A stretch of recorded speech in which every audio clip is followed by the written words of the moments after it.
that I will be faithful and bear true allegiance to Zimbabwe and observe the laws of Zimbabwe.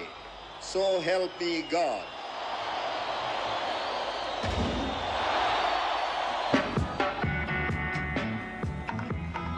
With economic history of Zimbabwe, it is often told with either the nostalgic perspective of former Rhodesians or the rose-petal glasses of the proud pseudo-patriotic propagandists.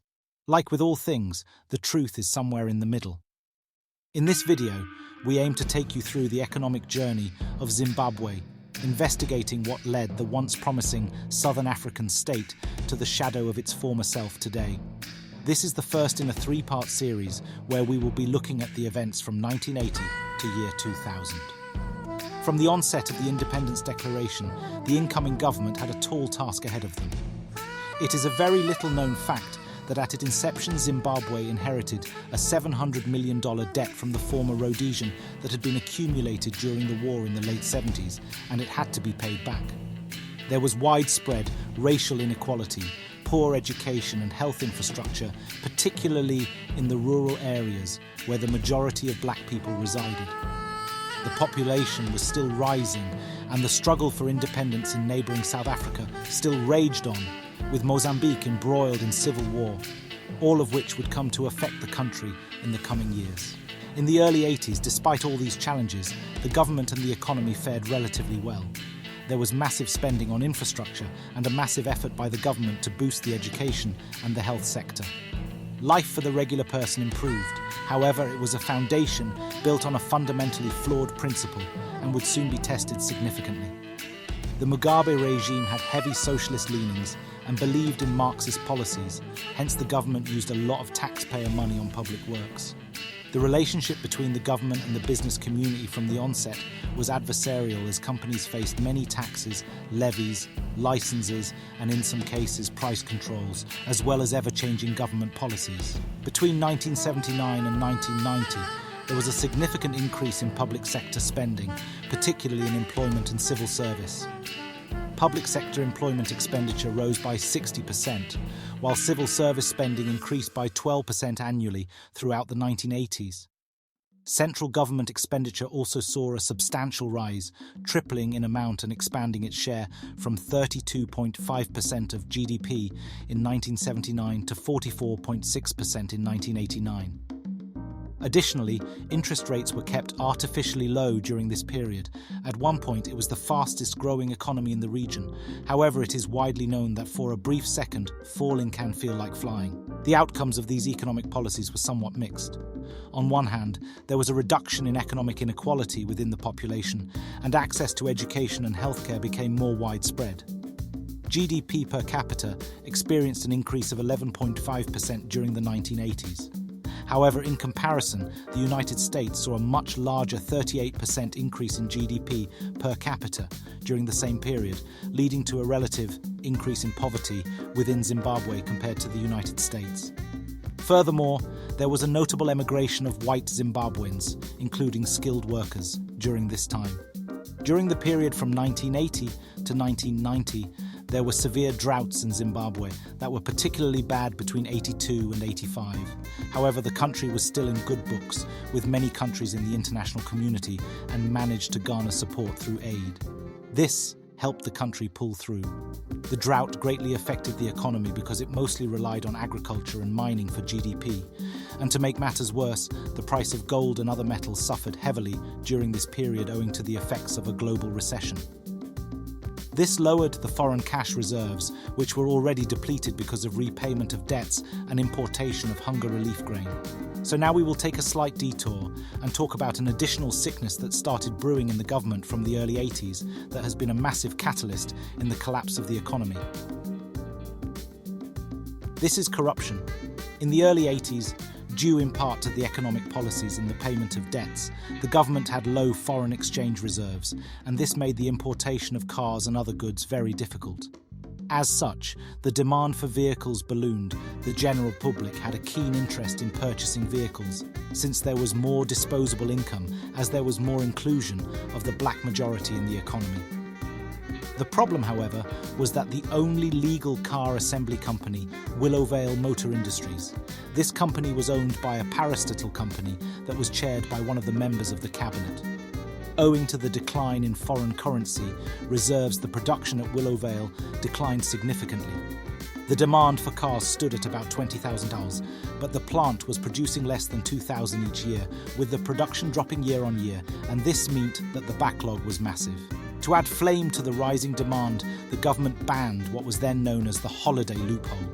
Families would save up money to go to neighbouring countries and purchase vehicles, then return with them at home in some cases to resale them in the black market. This was seen as the government as foreign currency loss, and they moved to shut it down. Price controls were also implemented to attempt to cool the rising car prices. However, one last loophole was left behind: the cabinet member loopholes. At the time, the law prioritised government ministers and members of parliament for new car purchases, allowing them to skip the waiting list on the grounds that they needed vehicles to carry out official business. This was heavily abused by the government agents. In some cases, they would even buy cars at wholesale prices, then sell them for over 200% profit.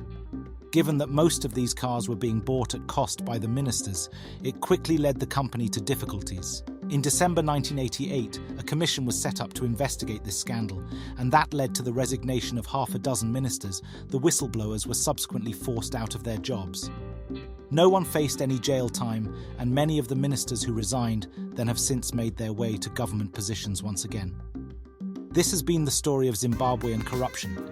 Guilty parties are rewarded with posts in government that allow them to influence policy and create problems only they have solutions to.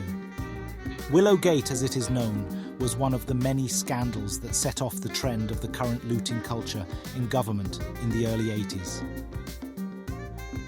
The period from 1990 to 2000 marked the most significant switch in the fate of the nation. Many circumstances arose and decisions were made that severely affected the country. So to kick the time period off in 1991, there was a terrible drought. By all accounts, it was the worst in living memory. When I was writing the script for this video, I asked my parents about this year, and it brought back so many bad memories for them, they declined to comment. Needless to say, the economy, which was already struggling, did not cope well with this drought. Production and exports dropped, and growth rates hit record lows. The death of crops and animals was rampant. People suffered dearly during this period, and as a result, voices of dissent started to rise. As we had mentioned before, by the end of the 1980s, the economy was now on shaky legs, and as a result, the government was attempting to make some reforms, as the regime realized that, in order to stay in charge, they would have to repair the economy. So partly because of internal pressures and a push by the IMF, the government embarked on SAPs in an attempt to save the economy. This would entail the removal of wage controls, price controls, removal of some austerity programs and scrapping of some welfare programs that were put in place by the government. Part of the idea was to give back more power to the market. The devaluation of the currency was meant to improve the exports as well as attract foreign investment into the country. All these were sound economic policies and would have made more sense and had a better effect 4 or 5 years prior. The effect of the policies was mostly felt by the ordinary people. The privatization of many companies that came as a result meant thousands would become jobless. Currency devaluation pushed the majority of consumers to poverty, and the scraping of price controls on labor and other commodities would mean the workers would simultaneously get paid less and have to pay more for products. They would get the short end of the stick. This should now explain why the majority of the opposition representatives have trade union backgrounds, but we should cover that in our future video, The Economics of Opposition. Given the fact that the drought, the SAP reforms and the failing communist policies were all happening at the same time, it was bound to lead to unrest in the society. There were multiple protests throughout the 90s by different groups, strikes by workers, protests by students and food riots by the general public.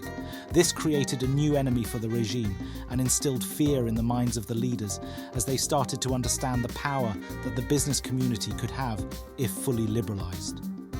The nature in which the government security forces put down these protests attracted criticism from the rest of the world. It is of paramount importance that it must be pointed out that at this point in time, Zimbabwe was not under any sanctions. When we talk of Zimbabwe and sanctions, it is common that there are two camps, those that say there are no sanctions, and if they are, then they aren't effective, and those that say there are sanctions and they affect everything. We believe both to be mistaken. A landmark event in Zimbabwe's history has to be the massive war veterans and collaborators payout. To understand this action by the government, we have to explain the political context. Most of the supporters of the government were at the time rural-based folks, some of whom were war veterans. In their participation in the war, promises were made to them, and up to that moment, they felt these promises had not been kept. And with the woes of the economy falling more heavily on the poor, the veterans likely felt the pinch more as they resided in the rural parts of the country. As the election years were approaching and support for the opposition was growing, the veterans started putting pressure on the government for compensation for their war effort. The government recognised the danger that could come from having a large unhappy military experience part of the population, and the payouts were made. In some cases, the payouts were huge, securing the beneficiaries monetary benefits, housing allowance and healthcare. In fact, I once heard a tale of one of my uncles that took a few bus trips on his own to and fro the city from his rural home. He was alone because he had paid for all the seats, citing not wanting to sit with poor people as his motivation. As you can imagine, that a monetary injection of this size overnight would cause the economy many problems. For starters, what followed was inflation. There was no production increase that justified the increased demand, so the prices went up as there were more dollars chasing less products. Ironically, the move by the war veterans left them likely worse off than they were before. The damage that this incident did to the economy was, well, to put it lightly, legendary. It set a new precedence for the government that when times get hard and you need more money, you can just print it. The final point we will talk about today is the Congo War. This war was one of the most devastating and influential war at the time, affecting many regions in Africa. One of the countries affected was Zimbabwe. In 1998, members of the Zimbabwe National Army and the Air Force of Zimbabwe were sent to Congo to intervene in the war, aiding the forces of Kabila, initially starting as a small force, but then expanding over time to more than 10,000. It must be noted that at this time, the economy was suffering terribly, as all these events of the 90s were either happening simultaneously or they had caused what was happening. So during the war, there was an impending loan from the IMF to the government in the region of 50 million, and this would have provided tremendous value to the situation and relieved the government. This loan was going to be affected by the war intervention because there were concerns that the funds would be used to buy war aircraft, as there had been evidence of Zimbabwean agents in Russia training to operate and service the aircraft in question. So the IMF had fears that the loan would be misappropriated, and to be fair, that was not a frivolous concern. There were also considerable questions on the nobility of the war effort on the part of the government, as there is some evidence pointing to the fact that government officials stood to benefit immensely directly and indirectly. However, this is a discussion for another day. The military-industrial complex of Africa needs its own video series. We can say without a shadow of doubt that the Congo war effort cost the taxpayers a lot of money and opportunity for relief funds. This event also marked a significant shift in foreign policy and souring of those relations. While you may be led to believe that it was an issue of human rights, that could not be the full picture. The state lost millions buying aircraft, repatriating deceased fighters and compensating the war veterans. From the accounts I have heard from ex-military people, it was quite grim. To quote a famous rap artist, "It is the dollar bill, y'all, it's the dollar bill that kills."